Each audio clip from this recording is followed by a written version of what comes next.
Rebecca here, hot and sweaty, and with my new friend that my sister got me for my birthday earlier in April. He's a green man. He's got little snails, and y'all know I love snails. I need a good name for him.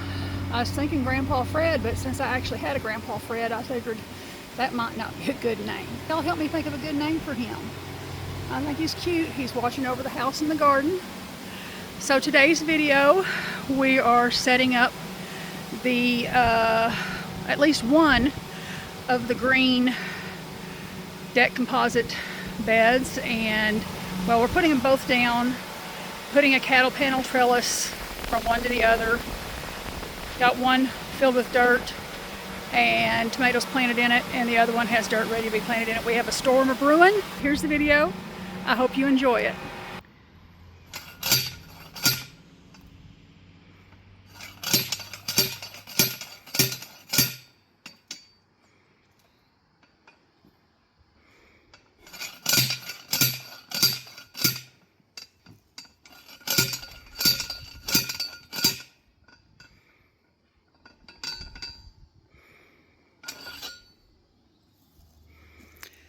That piece he's holding to pound the fence post in is heavy as I'll get out. I can't even lift it, but it works wonders for pounding in these tree stakes, and these will be what holds the trellis in place.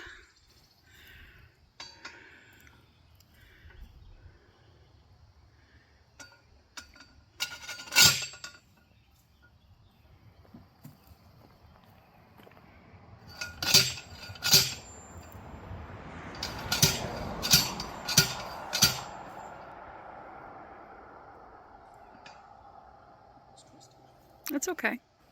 The trellis won't mind.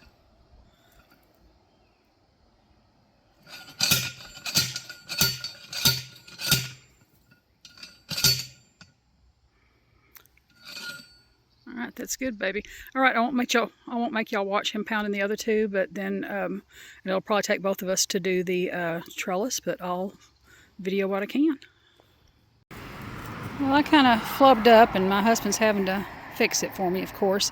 I wasn't even thinking about how wide these panels were. They're 48 inches wide, and we just almost didn't get them close enough together. But he's helping me make it work. He was a Eagle Scout, so I can always depend on him to take care of getting stuff done.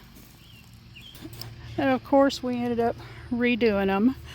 We did have the bottom bar sitting on the ground, and we raised it up off the ground to about where the dirt level is going to be in the boxes, so that we could have room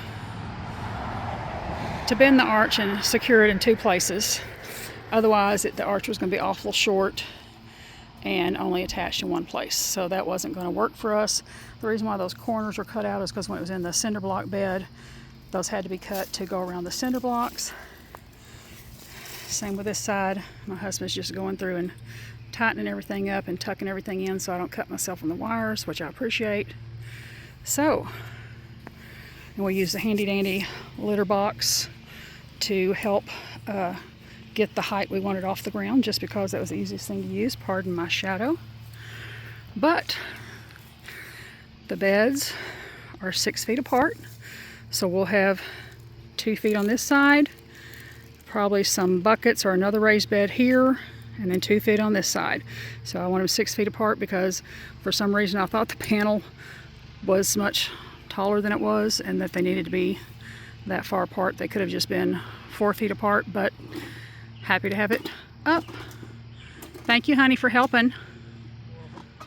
It's very windy today, but today I was going to draw a string from that brown stake there at that corner of that cinder block till there's another one down there at the corner of that cinder block, and I was going to draw a string straight across that would be 8 feet out from the fence and put down cardboard and mulch, but I think my main focus today needs to be filling these two beds with cardboard over the weeds, and then bagged soil so I can get the dang tomatoes planted finally. So gonna go get a cart, get the bags over here, and we'll see how many bags of soil it takes to fill one bed and then go from there.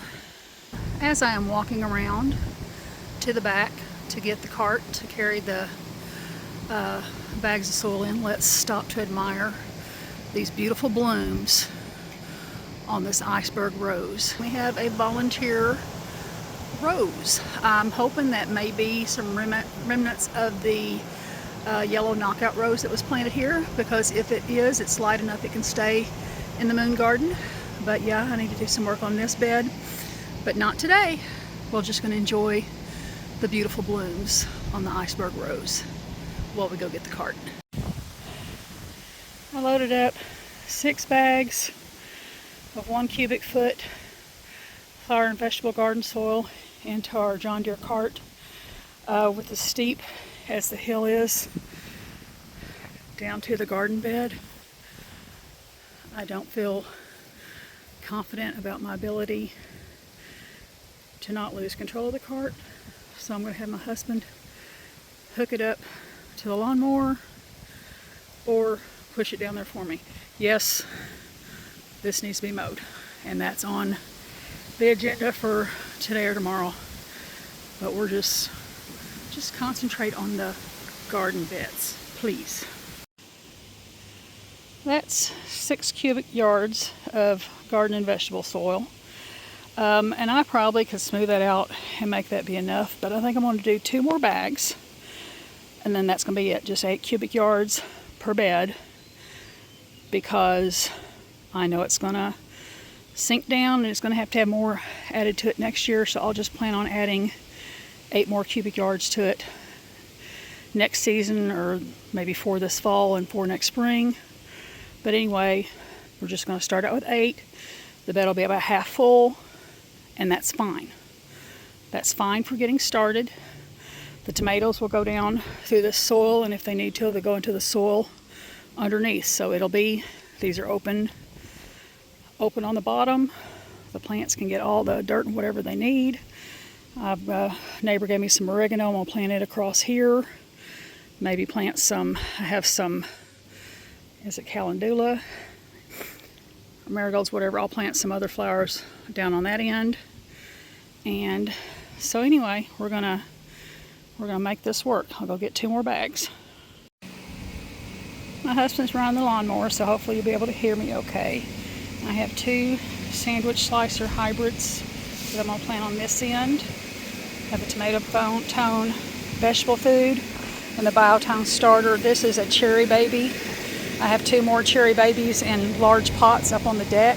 I will be bringing them down here and setting on either side of this plant bed, but they'll be growing with tomato cages instead of with a trellis. So anyway, I'm going to get these planted, planting them much like I did the ones that I did last week.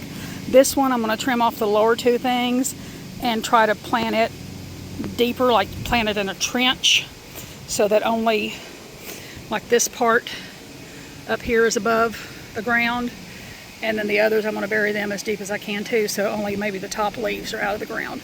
And then I'll give them a good watering with the tomato tone, and they'll be planted. I just went all the way down to the dirt with the hole. Before I plant this, I want to cut off these little suckers here, and that'll make these branches grow stronger. So, and I actually think I'm going to cut off the suckers and this branch right here before I drop it in the hole. And I apologize, it's too windy to have the camera set up, so we're just going to do this piecemeal. So there you have it, the first sandwich slicer hybrid tomato planted.